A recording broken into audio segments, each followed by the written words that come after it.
Welcome back to Pill Talk. Today we will discuss about the world of hemocytometers. These essential tools are widely used in laboratories for counting blood cells. Let's explore the components, types, applications and much more. So let's get started. So now what is a hemocytometer?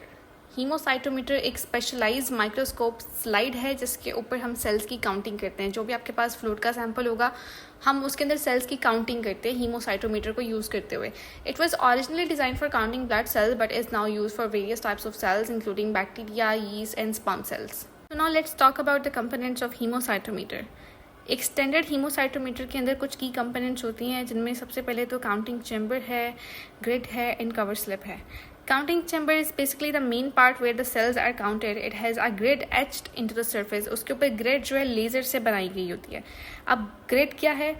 Grid is a pattern on the counting chamber, aids in counting cells and is divided into squares of noun dimensions. हम उस पर अभी बात करेंगे, ठीक है. इसके अलावा cover slip होती है जो हम grid के ऊपर रखते हैं. A special covered glass that ensures a uniform depth of the sample. तो ये तो हो गए components. Let's talk about types of hemocytometers जिनमें आ जाते हैं Neubauer chamber, Fuchs Rosenthal chamber, इसके अलावा Howard mold chamber and McMaster X light. Different purposes के लिए यूज़ हो रहे हैं. जैसे हमारे लैब में ज़्यादातर न्यूबार्ट चैम्बर यूज़ होता है आरबीसीज, डब्ल्यूबीसीज, प्लेटलेट की काउंटिंग के लिए. इसके अलावा स्पाइनल फ्लूइड की काउंटिंग के लिए फिश रोजेंथल चैम्बर यूज़ हो रहा है.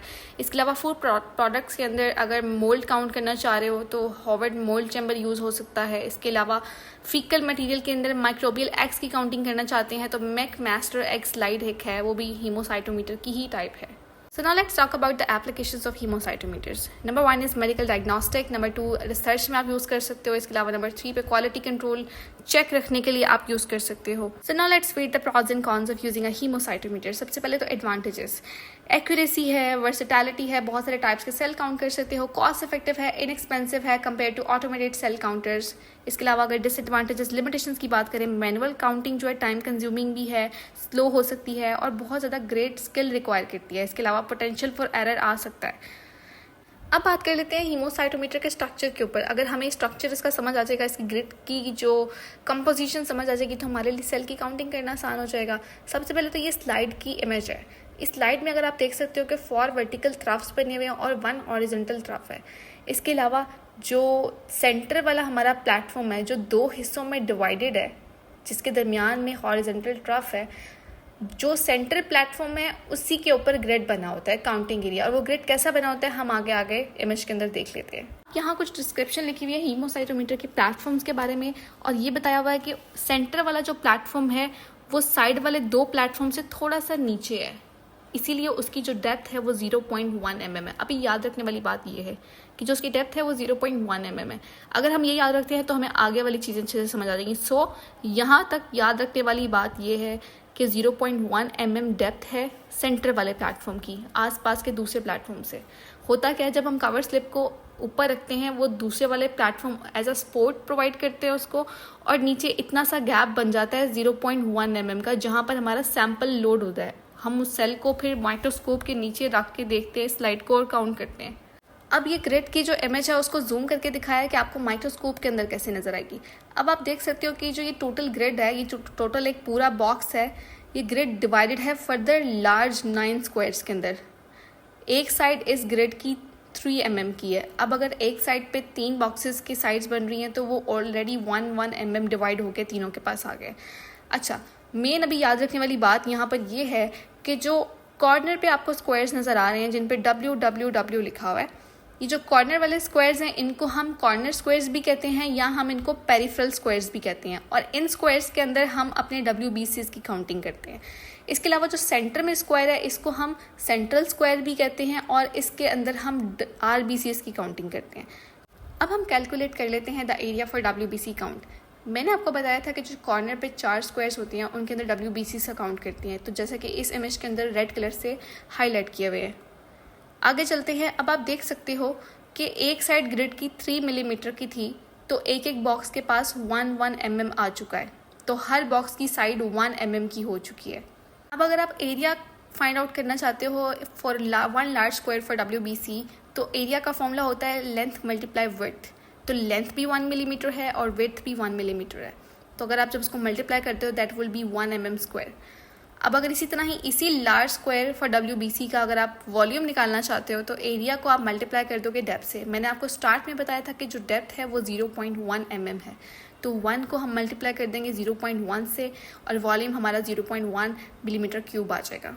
तो अब आपको पता चल गया कि हमारे WBC वाले स्क्वायर का जो एरिया है वो 1 मिलीमीटर स्क्वायर है। हम इस वाले स्क्वायर को कॉर्नर स्क्वायर भी कहते हैं, पेरिफेरल स्क्वायर भी कहते हैं, जैसे कि मैं पहले बता चुकी हूँ। तो अगर आप ये पता करना चाहते हो कि आपके 4 लार्ज कॉर्नर स्क्वायर का एरिया कितना है, तो आप सिंपल 1 मिलीमीटर स्क्वायर को 4 से मल्टीप्लाई कर दोगे तो आपको चारों का एरिया पता चल गया। इसी तरह से आप उन चारों का वॉल्यूम भी कलेक्टिवली निकाल सकते हो डेप्थ से मल्टीप्लाई करके।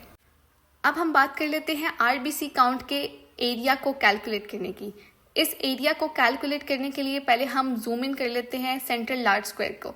अब आप देख सकते हो कि मैंने इस दफ़ा सेंट्रल लार्ज स्क्वायर के अंदर पूरे बॉक्स को नहीं किया हाईलाइट, मैंने सिर्फ उसके अंदर कुछ 5 बॉक्सेस को किया है। इन्हीं 5 बॉक्सेस के अंदर हम लोग अपने RBC को काउंट करते हैं। सबसे पहले चल लेते हैं नेक्स्ट पे। अब आप देख सकते हो मैंने उसी सेंट्रल स्क्वायर को थोड़ा जूम आउट कर दिया और अब आपको पता है ये बात कि उसकी एक साइड 1 mm की होती है। हमारा जो ये सेंट्रल स्क्वायर है that is further divided into 25 small square.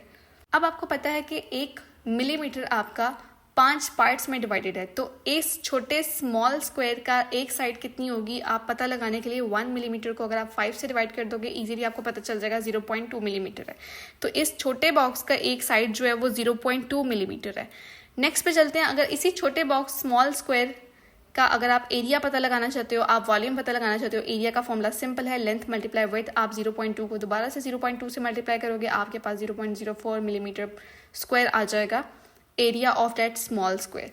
अगर इसी स्मॉल स्क्वायर का आप वॉल्यूम निकालना चाहते हो, आप एरिया को मल्टीप्लाई कर दोगे डेप्थ से, तो आपके पास इसका वॉल्यूम भी आ जाएगा। और जब आप area for RBC count calculate करना चाहते हो तो आपको पता है कि जो सेंट्रल स्क्वायर है उसके अंदर भी मजीद 5 छोटे स्मॉल स्क्वायर्स के अंदर ही हम RBC को काउंट करते हैं। इन्हीं 5 को आप मल्टीप्लाई कर दोगे जो एरिया आपका आया है। अब उस एरिया से जब आप 5 को मल्टीप्लाई कर दोगे आपको टोटल एरिया पता चल गया RBC काउंट का। अब आप जब small square of central square को मज़ीद जूम करते हो तो आपको पता चलता है कि आपका जो स्मॉल सा स्क्वायर है वो मज़ीद स्मॉलेस्ट स्क्वायर्स में डिवाइडेड है, टोटल 16 स्मॉलेस्ट स्क्वायर्स में।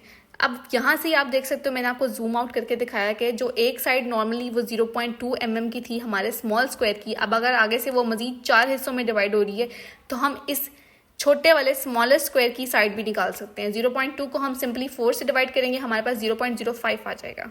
इसी तरह से हम उसी स्मॉलेस्ट स्क्वायर का एरिया भी निकाल सकते हैं और उसी तरह से उसका वॉल्यूम भी निकाल सकते हैं। एरिया निकालने के लिए हमें पता चल गया एक साइड कितने की है उसकी, 0.05 मल्टीप्लाई 0.05 आपके पास एरिया आ जाएगा। इस तरह से जब एरिया आ चुका है तो वॉल्यूम निकालने का फॉर्मूला यही है, volume is equal to area multiply depth. आप जो एरिया आपका आया है एरिया को आप 0.1 mm से मल्टीप्लाई कर दोगे, आपके पास वॉल्यूम भी आ जाएगा। तो अगर लास्ट पे क्विक सा समराइज करो तो हमारे लिए याद रखने वाली बात यह है कि हम अपने WBC जो है 4 कोने वाले स्क्वायर्स में काउंट करते हैं और दरमियान में जो स्क्वायर है उसके अंदर हम सिर्फ और सिर्फ RBC को काउंट करते हैं। हमारे जो 4 कॉर्नर वाले स्क्वायर्स हैं वो फर्दर डिवाइडेड हैं 16 स्मॉल स्क्वायर के अंदर, और जो दरमियान वाला हमारा सेंट्रल स्क्वायर है वो फर्दर डिवाइडेड है 25 स्मॉल स्क्वायर्स के अंदर। उसका भी अगर एक स्मॉल स्क्वायर उठा लें तो वो मजीद आगे से डिवाइडेड है 16 स्मॉलेस्ट स्क्वायर के अंदर। तो यहाँ से याद रखने वाली बात है हमारा जो कॉर्नर स्क्वायर है वो सिर्फ और सिर्फ स्मॉल स्क्वायर रखता है, उसके पास कोई स्मॉलेस्ट स्क्वायर नहीं है, लेकिन सेंट्रल स्क्वायर के पास स्मॉलेस्ट स्क्वायर है। So that wraps up our detailed look at hemocytometer. Thank you so much for watching. I hope you found this information helpful. Don't forget to like, subscribe and hit the bell icon for more insightful videos. आज का lecture practical के हवाले से बहुत important होने वाला है क्योंकि we are always confuse about कि किस तरह से सेंट्रल स्क्वायर के स्मॉलेस्ट स्क्वायर का हम किस तरह से एरिया निकालें, वॉल्यूम कैसे फाइंड आउट करें। So if you have any questions or topic you would like me to cover, drop a comment below. See you next time. Stay healthy and stay informed.